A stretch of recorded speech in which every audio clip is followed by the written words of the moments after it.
rabinos, fariseus, judeus, eles convocaram um concílio de Gênova. Esse concílio de Gênova fez o quê? Fez uma verificação na Tanakh.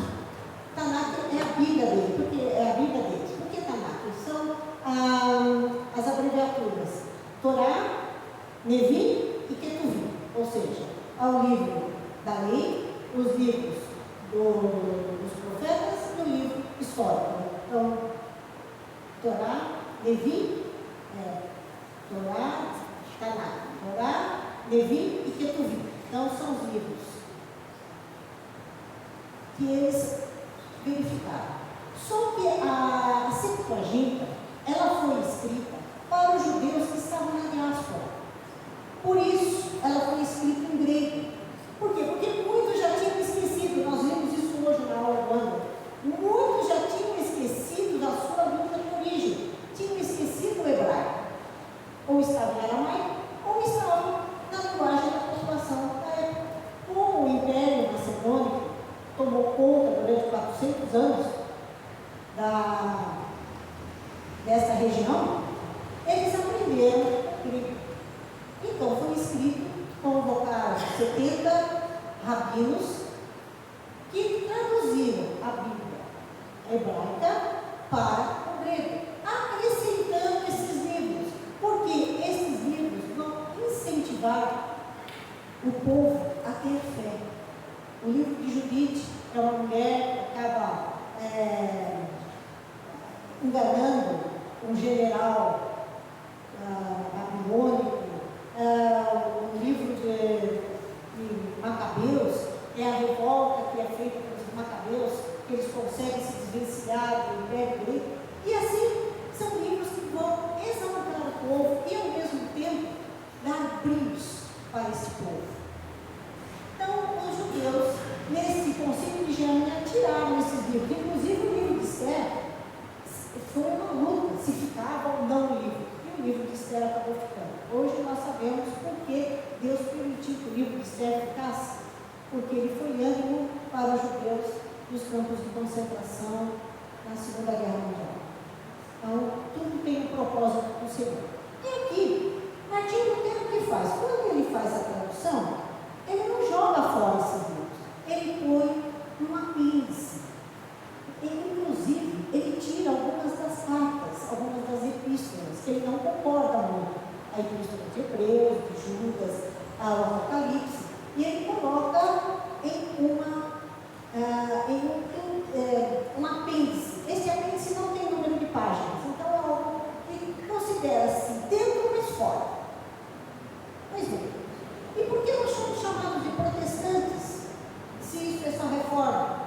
Os calvinistas são chamados de reformados, mas nós somos protestantes. Por quê? Lembra que eu falei da dieta de Worms e que teve uma trégua durante um tempo? Depois de passado um tempo, a dieta de Worms foi mais ou menos 1521, 22. Em 1526 foi feita uma nova dieta, a dieta de Spira. Essa dieta de Spira era muito mais forte.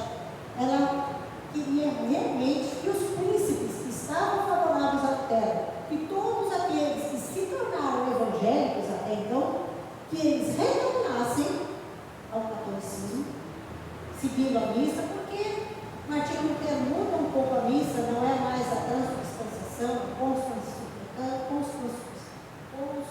consubstanciação. E ele fala que não precisa mais da penitência, que são 5 solas. E quais são esses 5 solas? Sola Escritura, sola Deo Glória, vou pegar aqui a minha coluna. Então, 5 solas. Sola Deo Glória, sola Gratia, sola Fide, sola Christus, sola Escritura. Ou seja, só a Deus glória, só a Deus a graça, só a Deus a fé, só Cristo e só as Escrituras. E isso, como nós vimos, vai bater de frente. Por quê? Porque você tem que passar para você ser um bom crente católico, você tem que passar pelo magistério da igreja. ler isso aqui. Eles vão ler e eles vão interpretar para vocês. Porque você não sabe ler latim, porque você não sabe as coisas de Deus. Então, eu vou mastigar. É a história do passarinho, né? Que mastiga e regurgita na boca do filhote. E a gente vê, né? Quando Martinho Lutero coloca a linguagem, esqueci de falar de William Tyndale. William Tyndale também na Inglaterra. Este foi morto, se eu não me engano, pelo Henrique VIII. E houve depois a cisão de Henrique VIII. E agora acho que vocês viram na televisão. E foi unida as duas igrejas. A igreja anglicana, com o chefe máximo da igreja anglicana, que é o Rei Charles, junto com o Papa rezando. Gente, o William Tyndale só não está se revirando na tumba porque ele não tem mais tumba, mas o rio deve estar assim, quando ele foi jogado. Não, William Tyndale, John Wycliffe. Mas o William Tyndale também porque ele foi queimado. Então, irmãos, todos esses homens, todas essas pessoas passaram pela fogueira da igreja. Mas, como nós estamos vendo, o concílio de Spira, ele foi mais duro. Ele queria que os príncipes também largassem e qualquer pessoa que falasse alguma coisa sobre o evangelho que Martinho Lutero estava pregando, deveria ser morta. E os príncipes que não concordassem perderiam seus bens, perderiam suas terras e morreriam na fogueira. Como Martinho Lutero tinha divulgado bem, esses príncipes fizeram uma carta formal protestando contra as medidas. Então aí surgiram os protestantes, aqueles que protestaram contra as leis que a igreja tão vilmente impôs sobre a Alemanha, ou seja, o Santo Império Sacro-Germânico, que não existia Alemanha na época. E a Alemanha vai passar a existir depois de algum tempo, por quê?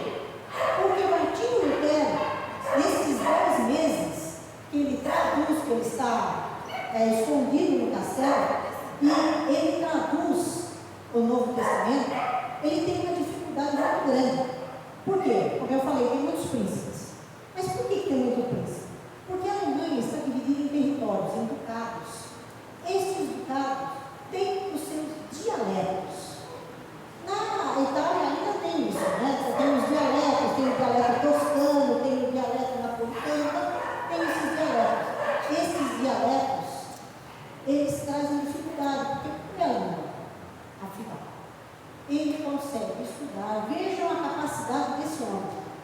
Que linguista que ele era. Ele conseguiu unir toda a Alemanha através de uma linguagem única. E ele traz então o alemão que se fala hoje na Alemanha. Esta é a importância, irmãos, de Martinho Lutero. E que nós, metodistas, também devemos nos lembrar desta data. Porque as ideias vieram lá na Inglaterra de John Wycliffe, permearam a Europa. Mas, como eu disse no começo, Martinho Lutero no caminho da cama, um dia com raiva da igreja. Ele sentiu na pele. E vamos lá. Num dos livros que eu peguei, que agora vamos à parte teológica, e agora eu peço a oração dos irmãos, que nós abaixamos nossas cabeças, porque agora é a hora que Deus vai falar. Porque até agora quem falou foi a professora de história. Agora Deus vai falar. Senhor, esteja sobre nós o teu Espírito, Pai. Fala conosco, Senhor, de acordo com a tua vontade, de acordo com aquilo que é do teu coração para nós. É o que te pedimos, em nome do teu Filho Jesus. Amém. Quebrei um pouco o protocolo, mas eu não podia deixar de dar minha aula. Bem, irmãos, um dos livros que eu achei está aqui, só a Escritura. A Bíblia somente, ela é a maior autoridade da igreja. E só a fé, só a fé. Os pecadores são justificados pela graça de Deus, por meio da fé somente em Cristo Jesus. Praticamente, a questão são sós. Nós temos que tem fé em quem? Quem é o mediador, como nós vimos? Quem é o mediador? É Cristo. Não existe nada que nós possamos fazer para que nós ganhemos o céu. Por nós não podemos fazer nada. Então, quando a gente vê esses livros de autoajuda, a gente fala, você tem que pensar positivo, você pode, você... Meus irmãos, se nós não tivermos baseado em Deus, não existe. Nós somos fracos. O coração do homem é pecaminoso. Não adianta eu amarrar um silício na minha perna. O que é silício? Gente, eles usavam como maneira de atingir a Deus, eles usavam penitências. O silício é um arame, tipo um arame farpado, que se amarra na perna e vai apertando, que é para sair sangue, que é para que o indivíduo possa sentir as dores que Cristo sentiu na cruz e assim se aproximar de Deus. E nós temos gente que faz hoje isso. Existem ainda denominações que fazem isso.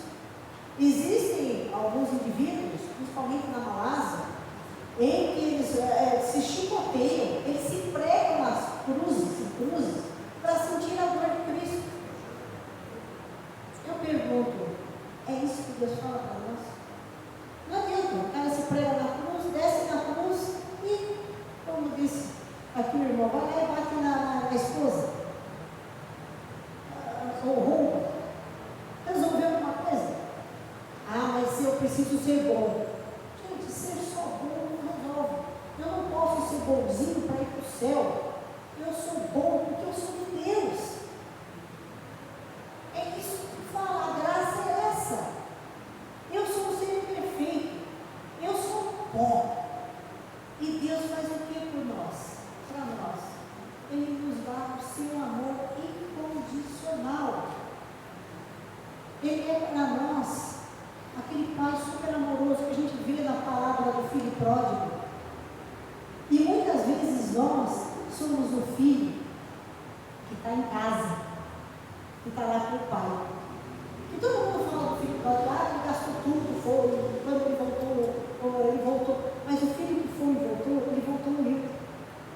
Vocês lembram da parábola? O filho fala, pai, eu não sou digno, eu pequei perante o céu, perante ti. Eu não sou digno de você chamar teu filho, deixa eu trabalhar junto com os seus porqueiros e tal. Enquanto o outro chega e fala, pai, eu fiz tudo que você mandou. E você não me dá nem um ovinho, nem um cabrito para eu comemorar com os meus amigos. Nós às vezes somos assim. Nós estamos na igreja, então nós exigimos de Deus. Algumas igrejas fazem isso. Eu estou na igreja, Senhor, eu tenho que clamar e tenho que exigir do Senhor aquilo que é meu. Opa! Lutero lutou contra a igreja que vendia indulgências, que vendia pedaço do céu. E o que nós vemos hoje? Nós vemos hoje igrejas vendendo, como Jesus disse na Bíblia, eu vou e prepararei muitas moradas. Tem umas que estão vendendo carnezinho para você comprar o terreno no céu. É aquilo que disse aqui no videozinho que nós vimos. Nós não estamos mais lendo a Bíblia, nós não estamos interpretando, nós não estamos seguindo ao Senhor. Nós estamos exigindo dele, nós estamos sendo o filho que ficou em casa. E o que o pai da parábola fala? Meu filho, tudo que eu tenho é teu. Mas teu irmão estava morto e ressuscitou. E nós também estamos mortos. Se nós não estivermos em Cristo, nós estamos mortos.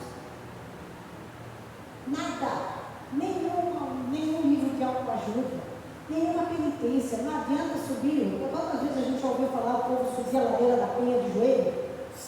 Vai fazer caminhada lá, as peregrinações, o cara vai a pé, até Aparecida, até não sei aonde, até Santiago de Compostela. Qual o sentido disso?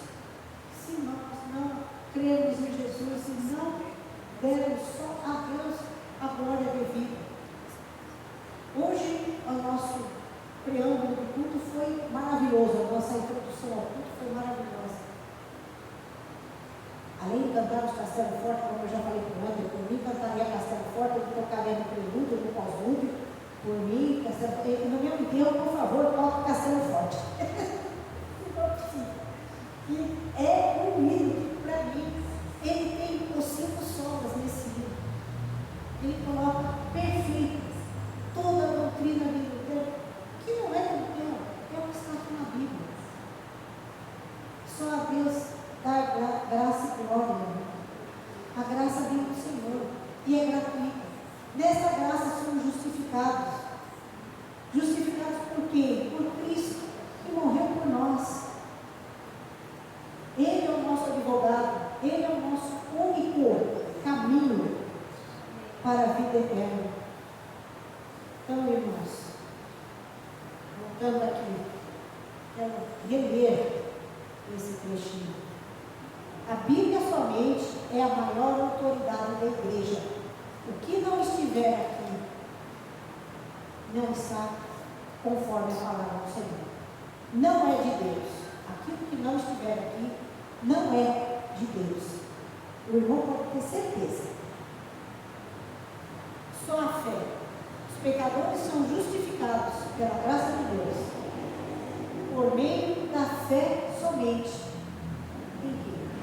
Em Jesus Cristo. Que nós, irmãos, possamos louvar ao Senhor e tê-lo como nosso único caminho de fé, de esperança e de vida. Que esse dia de reforma, que não é hoje, é dia 31 de outubro, seja um dia marcante nas nossas vidas como cristãos, que nós relembremos o quanto sofreram pessoas, o quanto o sangue dos mártires fizeram com que a igreja entrasse nos caminhos. E isso é o mais importante. Lutero, ele não queria separação da igreja, ele queria uma reforma, ele queria que a igreja entrasse nos eixos. Até hoje tem lá os seus problemas. Mas vejam que interessante. Vaticano, nós tivemos o Concílio de Trento, logo em seguida não. O maior concílio, ele durou 18 anos esse concílio, teve 3 papas porque morreram, ficaram muito peste, uma série de coisas. Foi um concílio que durou mais tempo. Este concílio, ele não mudou as normas da igreja, apenas colocou que a igreja teria uma escola especial para padres, bispos, etc. E continuou todo o resto igual. 300 anos depois, o próximo concílio que a Igreja Católica terá vai ser o Vaticano I, em 1887, 86, 87. O que acontece no Vaticano I? Fala em família do Papa, depois do Vaticano II, em 62, a Igreja deixa de falar latim e passa a falar a missa na linguagem de cada país. O que acontece? A repercussão da reforma. 300 anos que a igreja também não aguentou com os problemas que ela mesma teve. Então, irmãos, vocês vejam, nós vimos hoje na aula, né, o profeta, aquele profeta que fala as coisas boas, ele só é visto como profeta a partir do momento que as profecias se cumprem.